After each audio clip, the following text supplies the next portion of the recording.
एखादं संकट जर का तुमच्यावर ओढवलेलं असेल, एखादं काम तुमचं अडकलेलं आहे आणि ते काम तुमचं होत नाही आहे, तर त्याच्यासाठी एक उपाय सांगते. हा उपाय मंगळवारी करायचा आहे.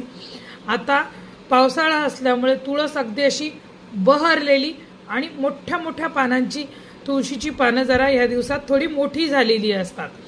त्यामुळे ती पानं तोडून घ्यायची, स्वच्छ कोरड्या कपड्याने अगदी त्याचं पाणी असं टिपून घ्यायचं आणि त्याच्यावरती चंदन असतं ना, उगाळून घ्या किंवा चंदन पावडर घ्या. ती पावडर मिक्स पाण्यामध्ये त्याच्यात गुलाबजल घालून ते थोडंसं मिक्स करून घ्यायचं, गंध बनवायचं. 108 तुळशीची पानं घ्यायची, त्याच्यावर राम हे नाव लिहायचं.